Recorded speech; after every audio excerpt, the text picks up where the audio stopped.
We are experiencing technical difficulties.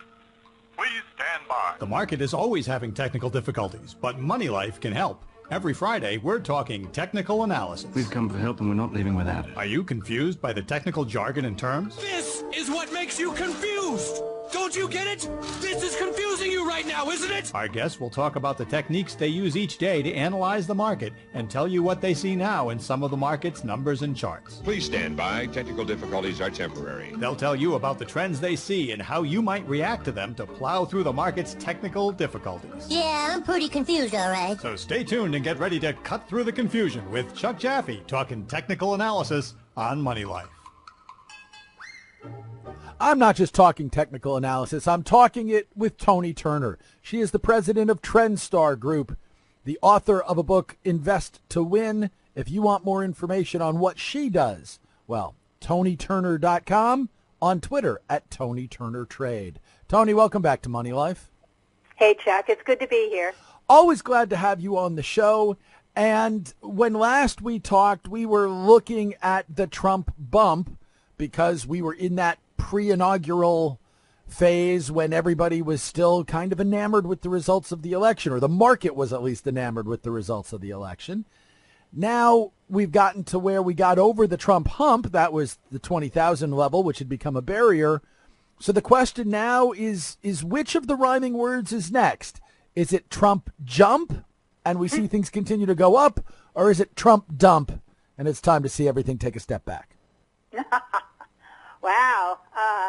You know what? If I knew the answer to that right now, I'd be heading for the Mediterranean on my yacht, Chuck. Okay, but if you had to, when you look at the charts right now, up or down seems likely to you. Which one?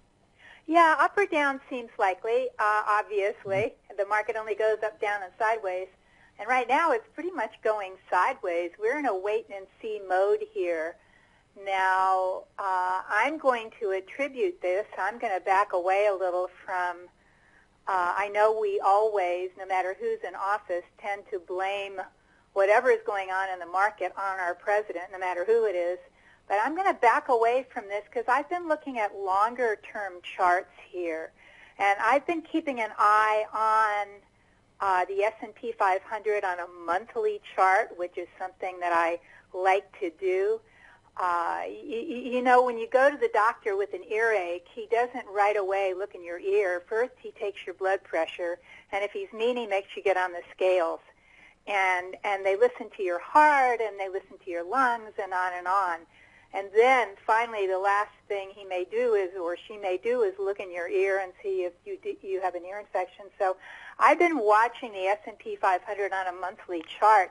And it's still, of course, very bullish. I mean, what's not to love? We made a new all-time high on January 25th.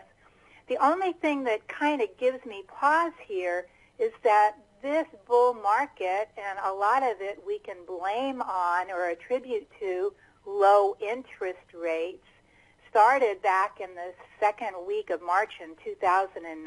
I have it imprinted on my brain, when Bank of America was trading like at $2 and we thought the world was coming to an end. And It's been going up ever since.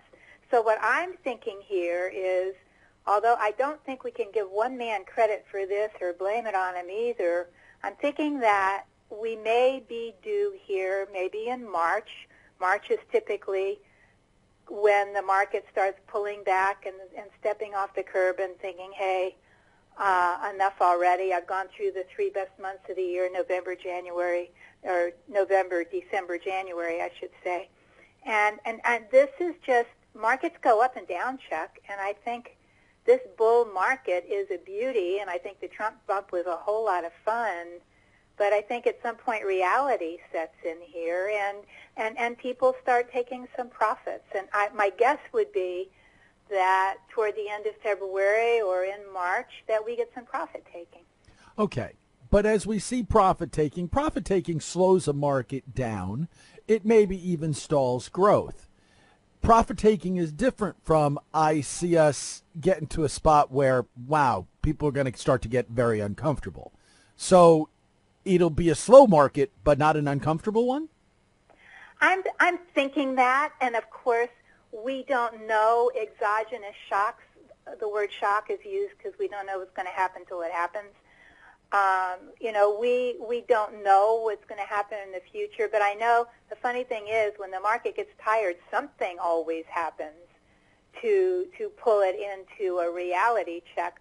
I don't see that we're going to go into a big bear market. No, I don't see that. But I see that we're going to have to become very wise in choosing our sectors and in choosing our stocks, and maybe become a little more adept than just in this market. We can throw anything at the wall and most of it'll stick. I mean, I had in Tony's Market Club the other day, I had one of my members bring home reality. I said, okay, guys, if the market pulls back here, we're going to have plan B so we know what to do.